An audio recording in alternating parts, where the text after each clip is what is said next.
Coming out on New Year's Eve. Yay! Remember that the Santa Clara County has set up sobriety checks around here, so please be careful. Please drive carefully. I have a designated driver. So I appreciate your participation very much. Many of you are members of Etz NYE, and I appreciate that also very much, because I'm going to be president next year. Yay! Starting in June, I'm going to be president, and if you laugh really hard in July when the newsletters come out,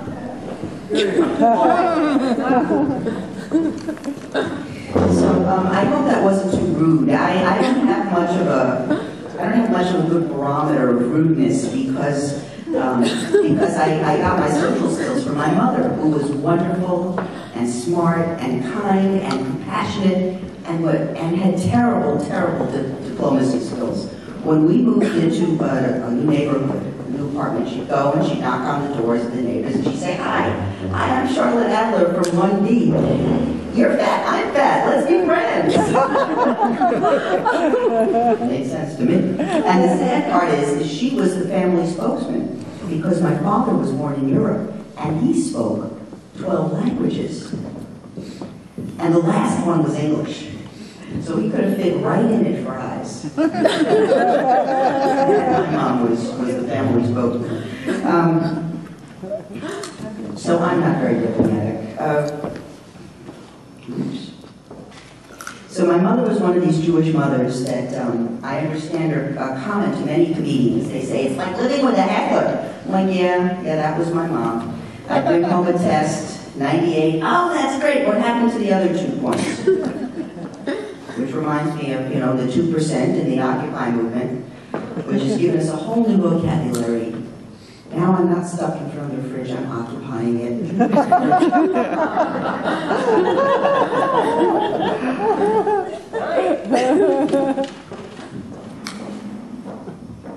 So, because I get stuck in front of the fridge so often, makes me think about weight. Anybody else here ever think about their weight? Just one honest person in the whole audience. I don't like that. So I want to wait. I'm a member of Weight Watchers.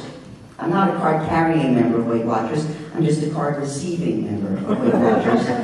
There are some people who are life members. They reach their goal weight and they get free membership for life. I'm just an auto-pay member. And the reason I wanted Weight Watchers a couple of years ago was I had an experience with my cell phone. I heard it ringing, and it was far away, so I walked into the next room, and it was still ringing. I didn't see it. So I walked into the next room, and it was still ringing. I didn't see it. I went back and forth 3 times, and then I discovered it was really far away in the back pocket of my jeans. So I went on Weight Watchers, and it worked. It worked. They have a program.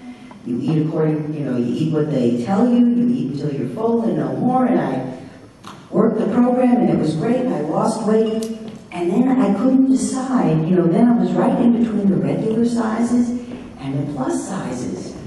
And I just kept running back and forth trying to decide which kinds of clothes to buy. It got too confusing. I went off the program.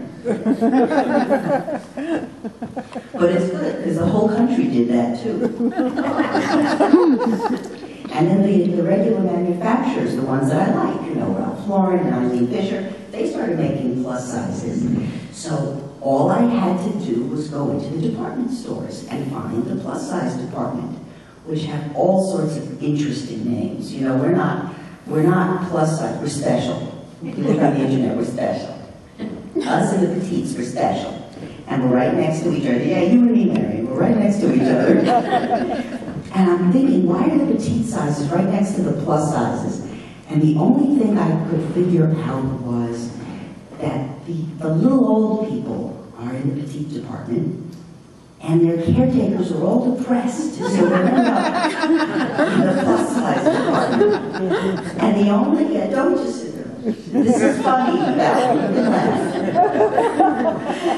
Hey, I grew up with a mother who was a heckler, so you're just lucky.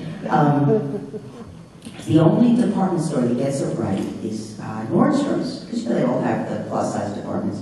Nordstrom calls their department the Encore department, because we're the only ones with the nerve to go back for seconds.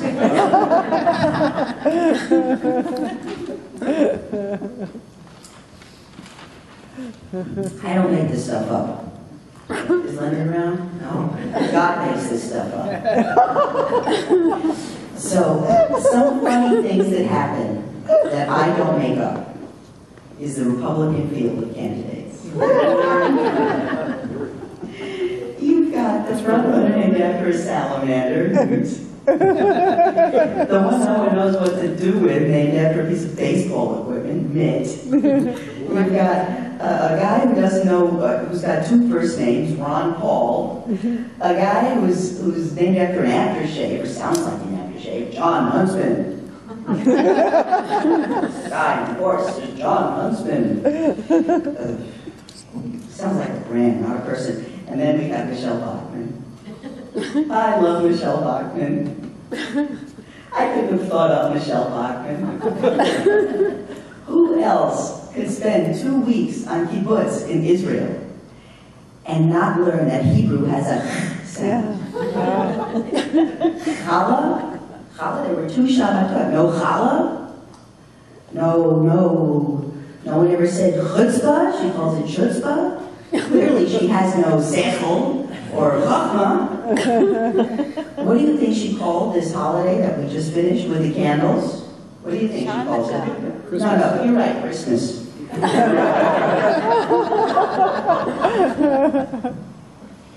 So I'm going to make a little joke about being about the 1% and the 2% and people who are at the top of the income pyramid. And I'm not looking at you, Valerie. I'm looking at myself. By the way, how do you like the falsies? The eyelashes. Eyelashes. Look up. Look up. My husband says EP. My husband, you know, who I love very much, Leonard, he's over there, trying to hide. He says he married me for my smile. Really? Okay, so the top 1%. We have some people in the top 1% are embarrassed. Warren Buffett is saying, you know, to the president, he's declared in public, tax me, okay, Warren. Bill Gates has pledged to give away half his fortune. Steve Jobs said he'd rather die than, oh, he did. Yeah, okay, Steve Jobs is